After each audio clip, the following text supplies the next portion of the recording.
Oh, we're live. Talking crap live. Go Irish. Good afternoon. Oh, it's not that cold out here. Paris messed it up for everybody. Now we all got to play outside because he came in taking pictures of stuff that didn't concern him. That's live, ain't it? I wonder if he's watching. You watching, Paris? All right, I'm gonna stop. Good afternoon. Oh, wait. Good afternoon, Stacey Davis Gates, President, Chicago Teachers Union. We are here to give an update on bargaining. This week we bargained on Monday, and we bargained today.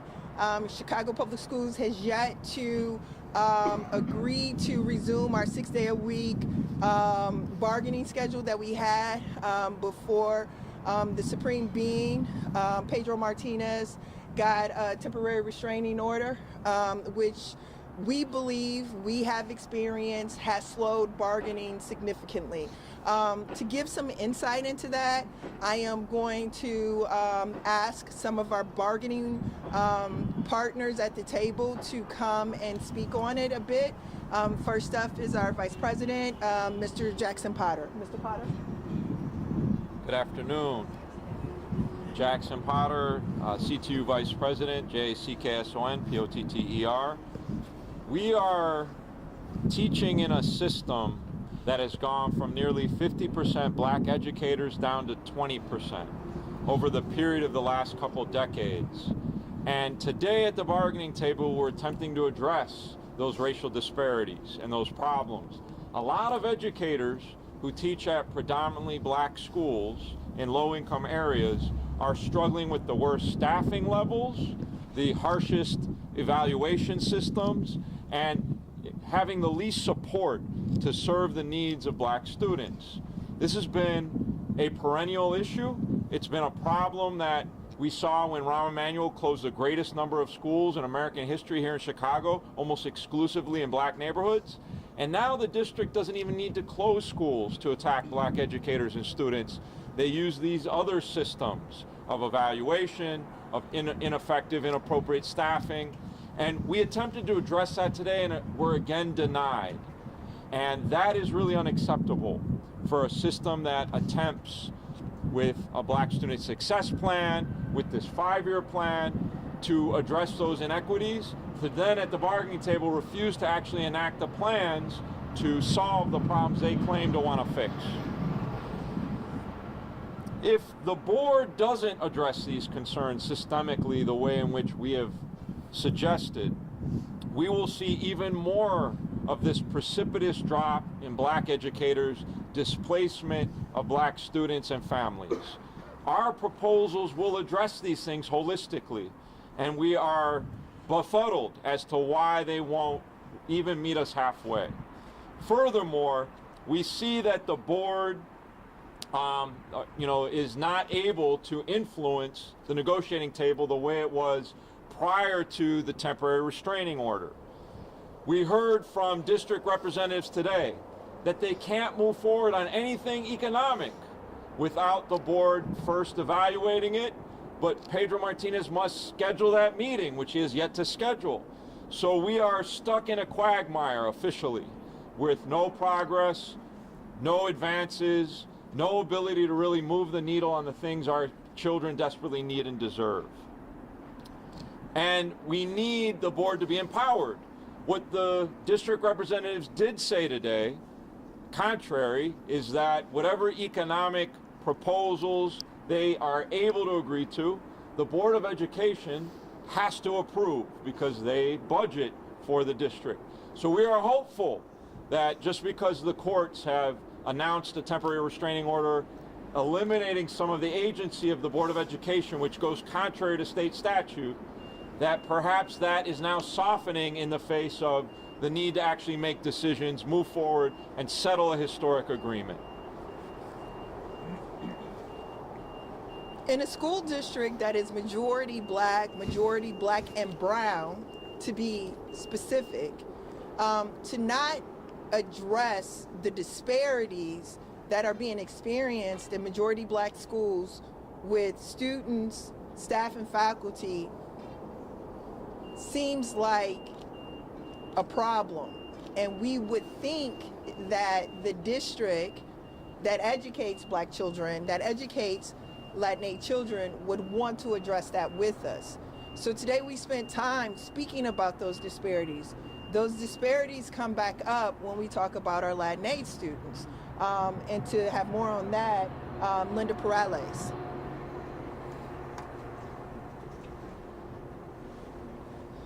Buenas tardes, mi nombre es Linda Perales, soy organizadora aquí en el Sindicato de Maestros. Como mencionó Stacy, hoy en la mesa hablamos acerca de educación bilingüe.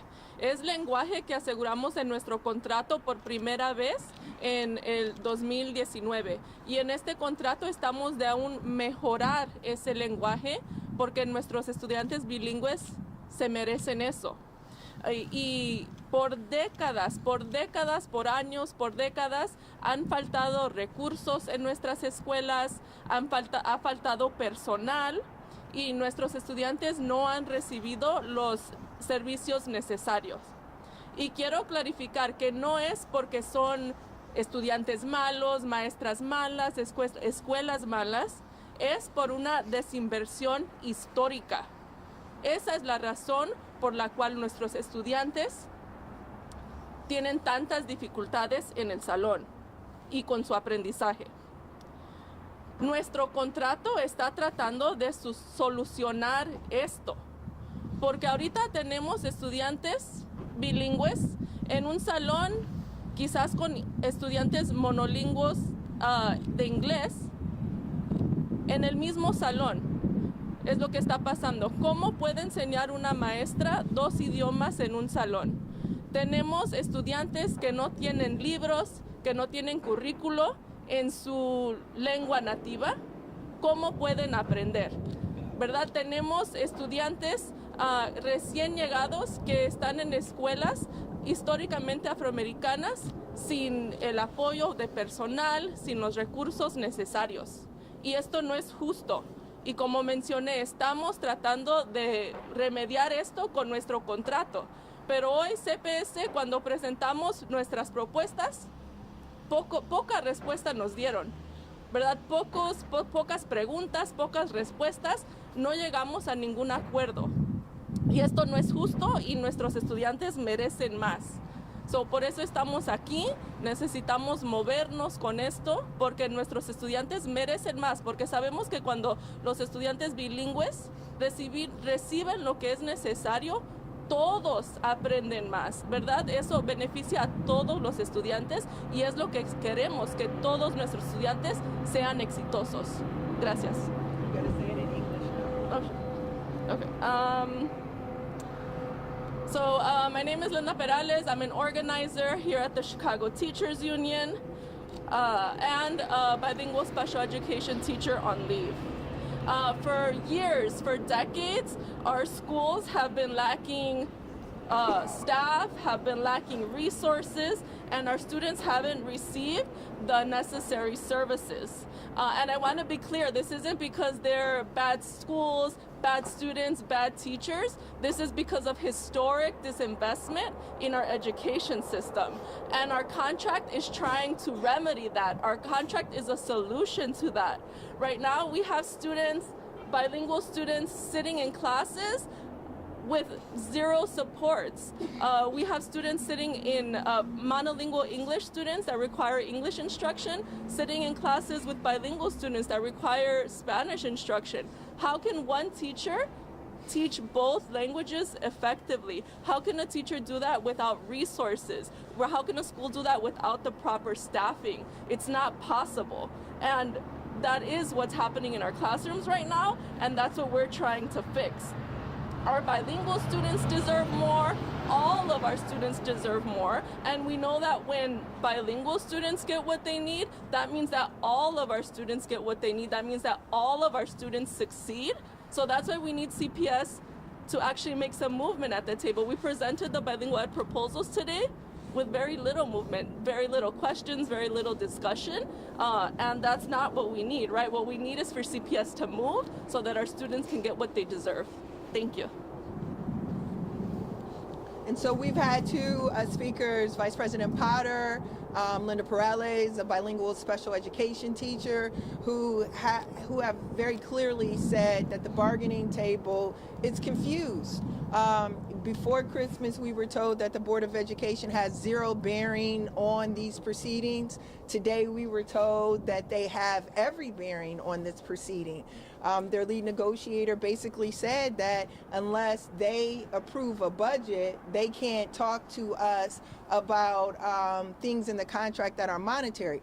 Before Christmas, we were told that Pedro was the only person participating and bargaining and could give leadership at the table. So the table is confused right now, and it's confused because CPS cannot get their story together.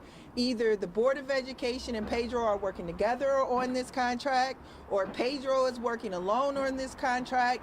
Whatever it is, we need to have a clear understanding of who is in control, who has the authority and the decision making. We entered into this process under mayoral control. We were told by a judge that it's Pedro control. So Pedro control told us today at the bargaining table, well, I need the Board of Education, which is what he said that he didn't need before Christmas. So which one is it, and who's in control?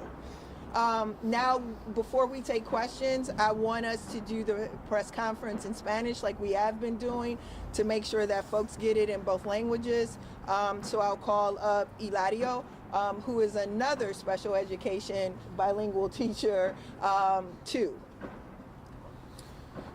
Hola, me llamo Hilario Domínguez, Hilario-Dominguez. Trabajo aquí en el sindicato de maestro. También soy maestro de educación especial, nacido y crecido en el suroeste de Chicago, en el barrio de Pilsen, a padres inmigrantes.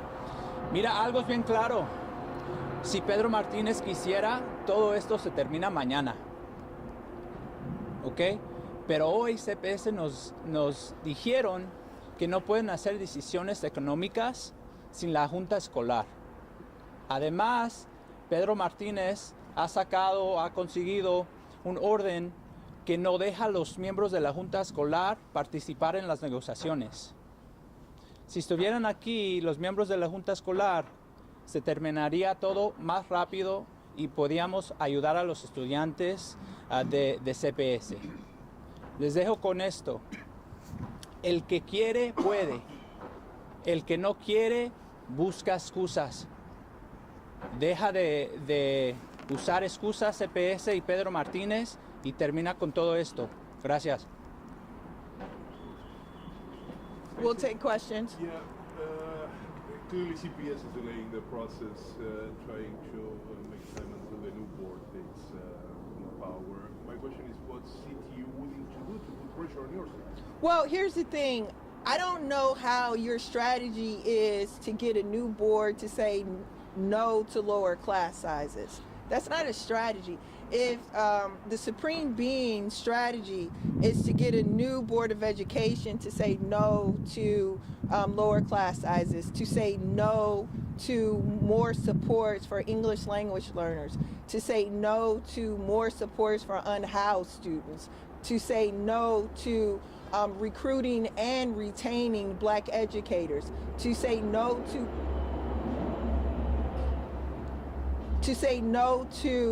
resourcing majority Black schools with the staffing that they have been missing for generations, then I think he's mistaken.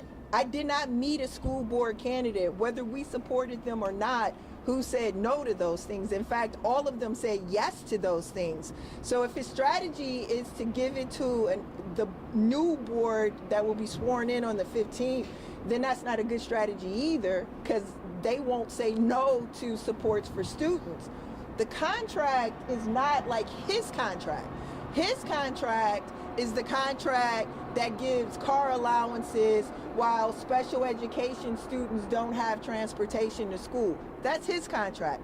His contract dismisses performance evaluations. Our contract doesn't do that. Our contract sets up guardrails that provide environments where young people get the support that they need. There is no use for a teacher, a clinician, a paraprofessional if there are no students in the school district, right? So everything in this contract is focused on making sure students get what they need. So when you hear a special education teacher say that I need more assistance because I have more special education students, that's not just jobs for the CTU. Those are minutes of support for instruction for special education students. The way in which the Supreme Being, CEO Martinez, is positing this contract as if it's the same contract that he gets. That's not true. No educator will hold their job for 6 months after they were fired. No educator gets a chauffeur to work every morning. Matter of fact, few kids get a chauffeur to work every morning, especially those are special education students who need it the most. His contract is what he's talking about. We're talking about supports and resources for young people. What's the union going to do then? Well, look, our union from the very beginning has said, and I'm going to repeat this until I'm blue in the face, is that we created the conditions for yes. We created the conditions from yes by both reading, reviewing, and engaging with the mayor's transition report when we thought the district was under mayoral control, by reading, reviewing the CPS strategic plan for the next 5 years. We made sure that our proposals were aligned with both of those documents.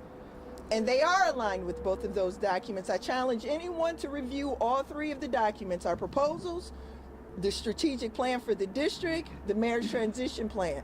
We created the conditions for alignment. We want a contract settlement. We even went to Springfield and regained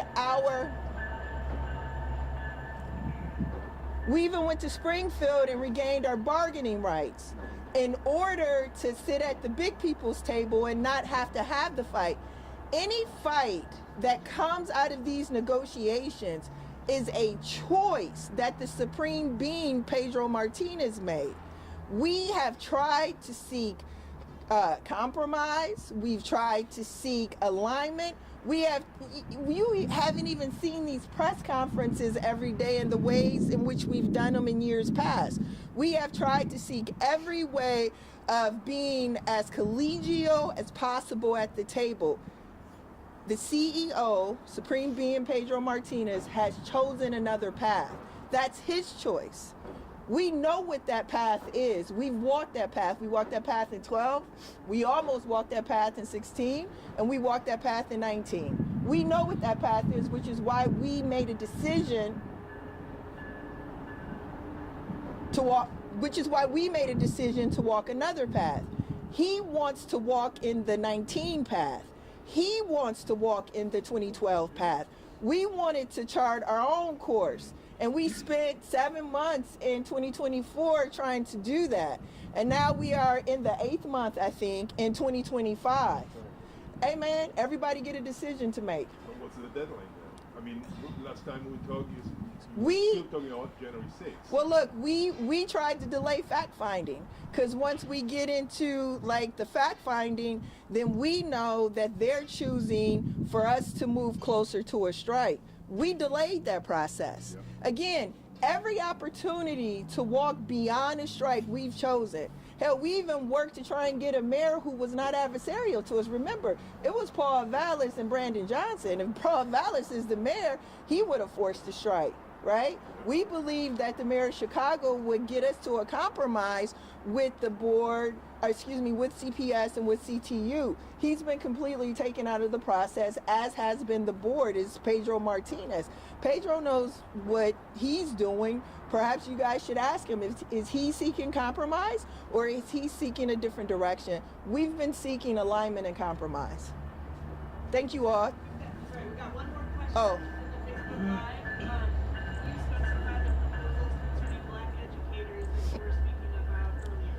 Do you want me to do it? Or does Zedra want to do it? I think we have quite a few. I'll mention a couple in particular. One, we want to work jointly with the Chicago Public Schools to go to historically black colleges and universities to recruit black teachers to the Chicago Public Schools.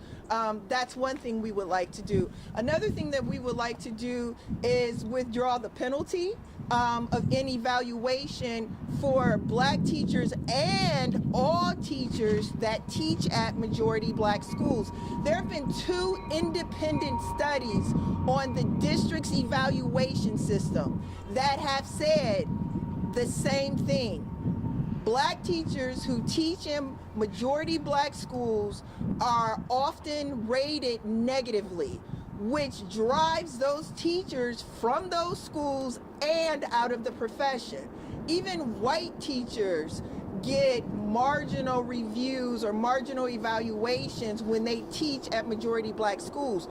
Another proposal that we have put forward to ameliorate that is to resource the black schools, because it's the lack of resources and infrastructure at the schools that contribute to the lower evaluation. So we said, let's fix the infrastructure at those schools, staffing, resources, activities that help young people have a better experience at the school, that provide resources to the school.